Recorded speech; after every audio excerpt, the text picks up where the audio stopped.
Pembiayaan penting bagi dunia pendidikan. Realita yang masih terjadi di beberapa sekolah di Indonesia seperti bocornya atap, bangku rusak, dan kondisi ruang belajar yang tidak layak adalah bukti kurangnya pembiayaan pendidikan.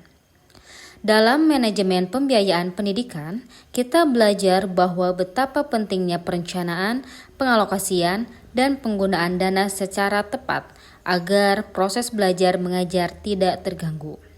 Sekolah bukan hanya soal belajar, tapi juga soal kenyamanan dan kelayakan tempat belajar. Dengan demikian, maka perlu pengetahuan mengenai konsep dan ruang lingkup manajemen pembiayaan pendidikan.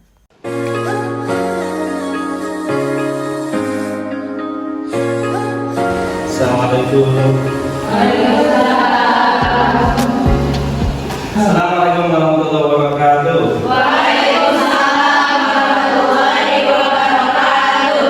Alhamdulillahirrahmanirrahim. Wassalatu wassalamu ala sayyidina Muhammadin sayyidil mursalin wa ala alihi wa sahbihi ajmain. Para sehat semua? Sehat. Siap untuk mengikuti program hari ini? Siap. Untuk kegiatan program hari ini, biasa sebelum kita memulai perkuliahan, sebelum kita mengabsen, marilah kita berdoa pada Allah Subhanahu wa Ta'ala. Mudah-mudahan program ini untuk mendapat keberkahan, sehingga ilmu yang akan kita dapatkan mudah-mudahan menjadi bekal kita di masa depan dan juga di akhirat sana. Walau yang sudah beroleh,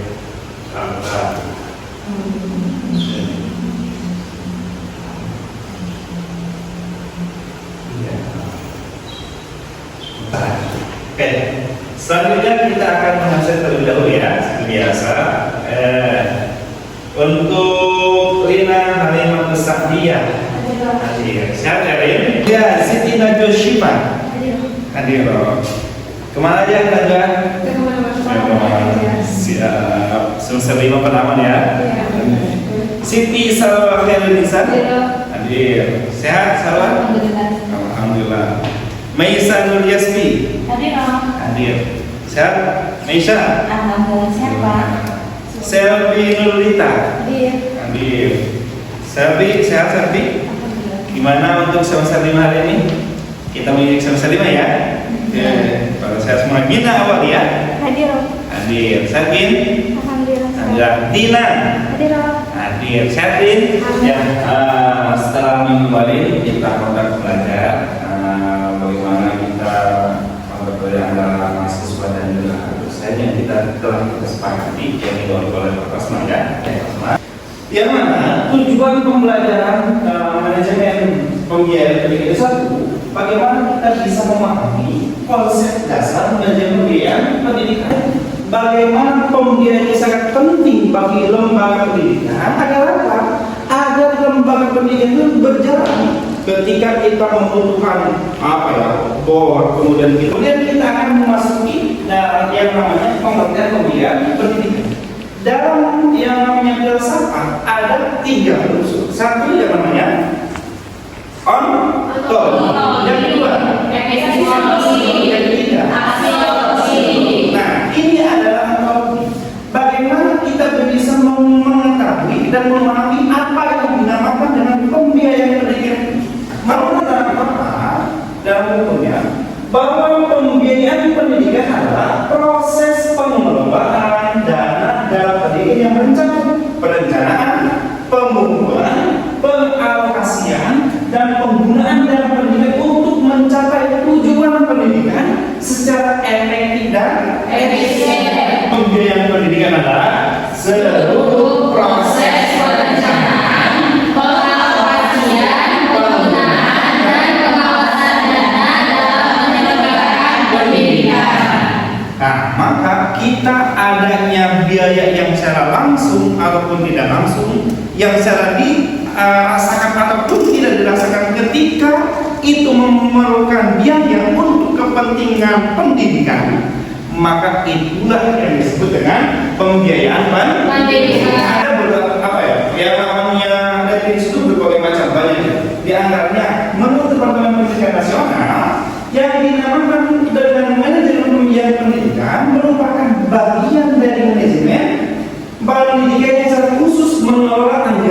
dan pengeluaran dalam penyelenggaraan pendidikan agar sesuai dengan tujuan dan sasaran pendidikan. Ketika tadi kita sudah memahami apa pembiayaan pendidikan, maka tinggal menambahkan bagaimana itu manajemennya. Kita tahu bahwa dalam yang namanya manajemen itu ada coach, ada training, ada coordination, evaluating, dan itu cuma salah satunya. Maka ketika adanya manajemen, bagaimana pembiayaan pendidikan itu bisa dialokasikan efisien dan efektif sehingga yang menjadi tujuan dari pendidikan itu bisa tercapai.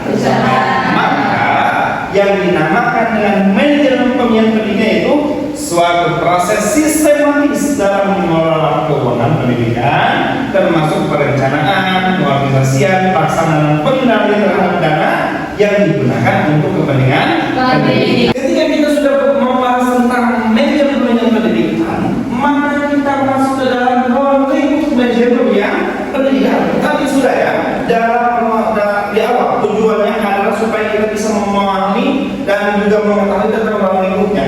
Maka sekarang ruang lingkupnya satu, perencanaan anggaran pendidikan. Yang namanya pembiayaan itu harus direncanakan. Tidak serta-merta ketika kita butuh, misalkan kita semasa ada kebutuhan yang tidak bisa. Kenapa? Karena ini harus direncanakan. Maka ada yang namanya rencana anggaran biaya. Ada RAKS misalnya, rencana ketika atau RPABS. Itu ada di dalam sekolah itu apa? Agar yang namanya biaya itu direncanakan 1 tahun ke depan. 1 tahun ke depan dari mulai awal tahun sampai akhir tahun itu sudah dianggarkan. Ini ya. Pemerintah belum sepenuhnya bisa menanggung yang namanya biaya pendidikan. Maka ada swasta, selain swasta maka ada juga swadaya masyarakat. Adanya main SPP, DSP dan sebagainya. Ini untuk apa? Diantaranya untuk bisa menjalankan roda dalam biaya pendidikan. Masyarakat juga ada ya. Itu ada juga itu misalkan dari donatur. Ketika sebuah lembaga atau dalam sekolah atau yayasan yang mendirikan pendidikan, biasanya ada donatur tetap. Itu juga bisa masuk ke dalam sumber pembiayaan masyarakat. Bahwa kita ingat bahwa lembaga kita itu adalah SEAI, Sekolah Tinggi Agama Islam. Tentu harus ada sangkut paut dalam Islam. Maka dalam Islam pembiayaan pendidikan dianggap amanah dan bentuk tanggung jawab sosial. Banyak yang namanya para pemangku jabatan karena tidak amanah atau tidak bertanggung jawab sehingga banyak yang menyelewengkan atau tidak sesuai dengan apa yang telah direncanakan, sehingga banyak juga yang melakukan korupsi, baik itu korupsi di operasional ataupun di lembaga masing-masing. Maka inilah Islam mengatur bahwa yang namanya pendidikan itu juga ketika ada biaya harus amanah. Bahwa amanah itu harus dapat terpercaya. Orang ketika sudah diberikan tanggung jawab dan diberikan amanah, maka bagaimana amanah ini harus dilaksanakan sebagaimana mestinya. Kemudian pendidikan Islam juga menekankan keadilan dan pemerataan akses yang memerlukan pengelolaan biaya. Nah inilah maka penting kita sebagai orang Islam penting memahami prinsip-prinsip yang ada dalam agama Islam agar ketika kita menjadi manajer atau ketika kita menjadi pemangku jabatan dimanapun kita berada, maka amanah tanggung jawab tersebut maka kita emban dengan sepenuhnya agar apapun yang kita hadapi, yang kita pimpin itu bisa berjalan sebagaimana mestinya. Maka ada beberapa prinsip pembiayaan dalam pendidikan Islam. Satu yang lagi bahwa harus amanah. Ini kunci orang bisa menjalankan roda kelembagaannya itu harus amanah.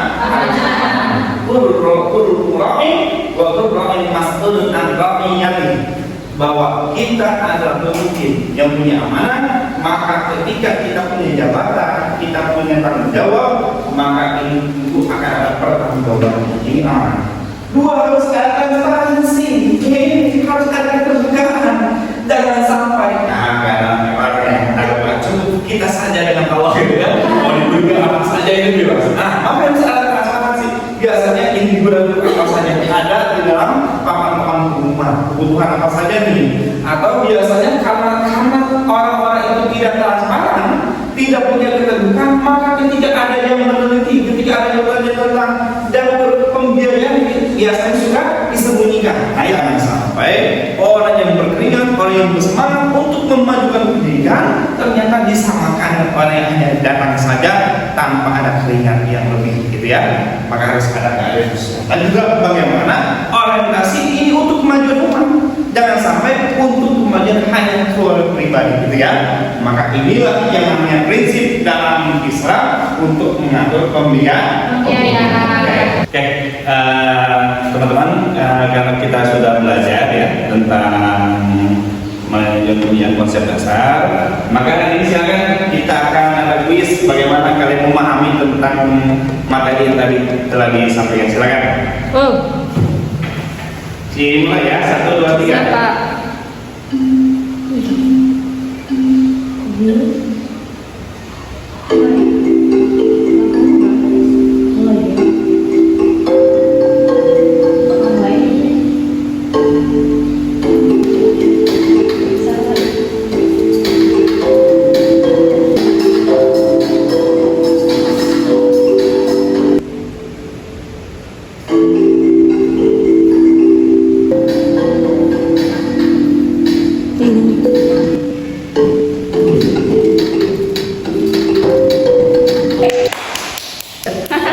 Alhamdulillah ya, jadi ini merupakan hasil dari yang kalian dan teman-teman semua isi. Tapi mudah-mudahan jangan berkecil hati ya. Ini cuma menjadi kuis, tapi mudah-mudahan menjadi motivasi untuk kita lebih bisa memahami dan juga bisa lebih paham tentang konsep dasar nyorong lingkup dari manajemen pendidikan. Kesimpulannya bahwa manajemen pendidikan adalah aspek vital dalam keberhasilan lembaga pendidikan. Bentuknya luas, mulai dari perencanaan hingga pengawasan. Dalam konteks pendidikan Islam bukan hanya aspek teknis, tetapi juga ibadah dan Sosial. Sebelum ada yang bertanya, coba ada yang mau menyimpulkan nggak? Dari awal sampai apa nih yang kita dapatkan untuk pembelajaran hari ini? Ada yang mau menyimpulkan? Oke, Dina, gimana Lin? Dari materi ini saya akan menyimpulkan Nama, perwakilan itu nama? Perkenalkan, nama saya Lina. Dari materi ini saya jadi paham kalau pembiayaan pendidikan itu penting banget buat kelancaran sekolah atau lembaga pendidikan. Dana harus direncanakan, digunakan, diawasi dengan baik supaya semua kegiatan belajar bisa berjalan lancar. Oke, terima kasih Lina yang telah menyimpulkan. Kemudian ini ada nggak yang masih penasaran nih tentang pembiayaan pendidikan? Ada yang mau bertanya? Silakan. Izin bertanya, Pak. Oke, silakan. Perkenalkan, nama saya Najwa. Di sini saya mau bertanya tentang seberapa penting manajemen pendidikan, manajemen pembiayaan dalam pendidikan. Oke, ya. Barangkali ada yang mau menanggapi? Nggak? Ini dari sahabat kita Najwa, ada yang menanggapi? Oke, ini ya. Kita akan coba. Kalau kok salah atau berubah lagi itu bisa ya, karena kita sama-sama berapa. Ini, sebagaimana pentingnya pembiayaan dalam pendidikan ini, tentu sangat penting. Urgensi itu sangat urgensi, sangat penting. Kenapa? Karena ketika tidak ada biaya, maka ini tidak bisa untuk melangsungkan keberlangsungan lembaga pendidikan. Maka dengan adanya pembiayaan ini, maka lembaga bisa melangsungkan kegiatan belajar dan mengajar di lembaga. Karena ketika pembiayaan ini tidak ada, maka tentunya kita bayangkan ya, proses kalau di kampus ya ataupun di sekolah Pak, guru ketika guru misalkan 1 bulan bisa sabar, 2 bulan ketika gajinya itu telat bisa sabar, ketika 3 bulan telat, wallahu a'lam, gitu ya. Meningkatkan mutu pendidikan. Kebayang kalau toh zaman dulu, misalkan ya guru SD atau guru sekolah yang masih terhadap teknologi itu masih apa ya, gaptek ya, gap teknologi, sehingga hari ini karena teknologi begitu canggih, ketika tidak ada peningkatan guru, maka tentu yang namanya mutu pendidikan pun akan rendah. Maka dengan adanya biaya disekolahkan. Dan juga untuk mendukung kita bacaan di rumah masing-masing ataupun di asrama ya, karena kita berbasis pesantren juga, maka merekomendasikan ada beberapa buku yang perlu kalian miliki agar wawasan kita makin bertambah tentang pendidikan. Satu ada dari Dr. Haji Ahmad Rusdiana. Judul bukunya Pendidikan Pendidikan. Ada tentang filosofi, ada tentang konsep dan juga aplikasi. Ini ada yang namanya buku Manajemen Pendidikan berbasis aktivitas pembelajaran. Sehingga ketika kalian mempunyai buku ataupun minimal punya PDF ya, hari ini teknologi begitu luar biasa, ada PDF, ini baca buku agar wawasan kita tentang pembelajaran pendidikan itu bertambah. Dan juga nanti ketika kita punya wawasan, maka diskusi di kelas ini pun akan lebih meriah, akan lebih hidup, akan lebih banyak cara pandang kita yang